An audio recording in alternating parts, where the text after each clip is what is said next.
Hi, friends. Good morning. In today's topic, let us discuss in detail about the 14 Principles of Management by Henry Fayol. During the development era of management, these principles developed the management not only in the lower level but also at the top level management. Henry Fayol was a French mining engineer who was graduated in 1860 and joined a French coal mining company. From there, due to his performance, he was promoted as the managing director of the company and he raised the company, which were in bankruptcy, and became an excellent company which was profitable. And he introduced a general theory of business administration, so that he was known as father of modern management. After his era, it was also known as Fayolism. So Henry Fayol contributed in the administrative management structure. It focused on administrative principles applicable to general and higher managerial levels. In 1888, when he was promoted as the managing director of the company, he made changes to improve the working atmosphere of his colleagues in the mine company by allowing the employees to work in teams and distributing the work among them equally. So we can say that Fayol, Fayol's major contributions were classification of the business activities into two, as technical and managerial. He identified the management functions as planning, organizing, commanding, coordinating, and controlling. He developed 14 principles of management. So we can say that three important contributions was done by Fayol. First one, he divided business activities into two, technical and managerial. He identified management functions as planning, organizing, commanding, coordinating, and controlling. And the third contribution was development of 14 principles of management. Among the first one, it's a division of labor. He divides the work into smaller tasks or jobs, and according to their ability and qualifications, he assigned the work to all the members of the team. It was applied in both technical and managerial aspects, depending on their specializations. So, as per Fayol, special peoples were required in all functional departments for planning, finance, marketing, human resource, etc. So, as we see the picture of a pizza which is equally divided, so there will be no conflicts and confusion among the members of the party, so they can equally get an equal sized pizza. Similarly, the work was equally divided and distributed among the employees depending on their specialization, qualification, skills, and abilities. So, first one, division of work. And the second one, authority and responsibility. Authority means management has the authority to give orders to the employees, whereas the employees or the management has the responsibility to perform the work in the manner desired and directed by the authority.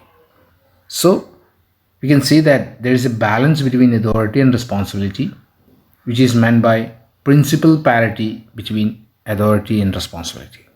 So, authority and responsibility are coexisting. There is a balance between the two. If authority is granted to a person, he should also be made responsible. Similarly, if anybody is made responsible for a particular task, he should be given sufficient authority for getting the work done. So, authority can be delegated, but not responsibility. And the third one, discipline. Discipline is the obedience to organizational rules in employment agreements which are necessary for the smooth functioning of the organization. It is often a part of the core values of a mission and vision of an organization. It helps to form a good conduct and respectful interactions between the employees. So, this principle is essential, such as oil is required to make an engine run smoothly. So, discipline is the engine of an organization. Obedience to the rules and regulations, which creates an employment agreements, which clear if tasks and related responsibilities are given to the employee by more than one manager, it may lead to a confusion and there arise a conflicts between the employees or the managers and it reduces the effectiveness of work. So, unity of command is an important principle. So, an individual employee receive orders from one and only one superior at a time, and he will be answerable to only one superior. And the fifth one, centralization and decentralization. As we discussed before, that authority and responsibility are coexisting. The same way, centralization and decentralization must be applied in an organization in a balanced manner. Centralization implies the concentration of decision making at the top management, or the authority strictly remains with the top management. So they can take the decisions as per their opinions and easily given to the medium level or lower level managers.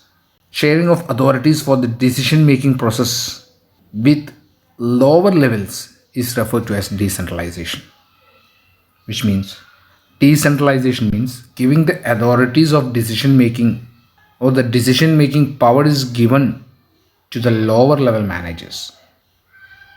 So, Henry Fayol indicated that an organization should strive a good balance between centralization and decentralization.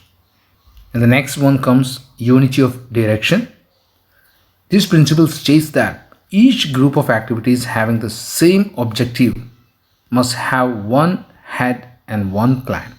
That is, all the employees of an organization should be moving towards a common goal. Their efforts should be directed towards a common goal. All activities must be carried out by one group that forms one team with one head and one plan.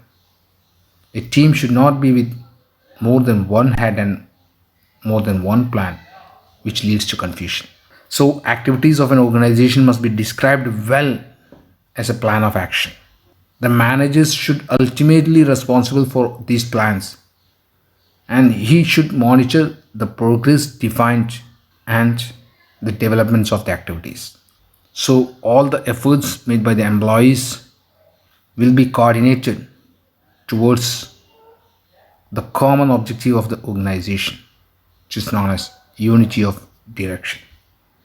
And the seventh one, subordination of individual interests to general interest.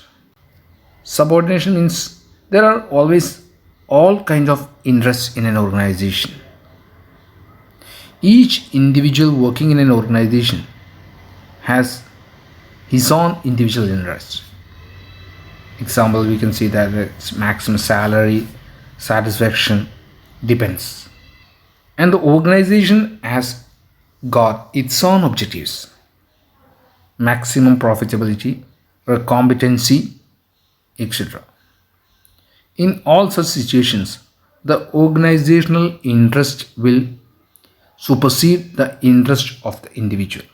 That means this principle demands that individuals working in the organization must realize that the general interest of the organization is more important than their individual interest. So the primary focus should be given on organizational objectives and not for individual interests. Next one, scalar chain. Scalar chain is an important principle which refers the chain of superiors ranging from the ultimate authority to the lowest ranks. Fayol viewed that there should be a hierarchy channel called scalar chain is necessary to ensure the unity of command and effective communication.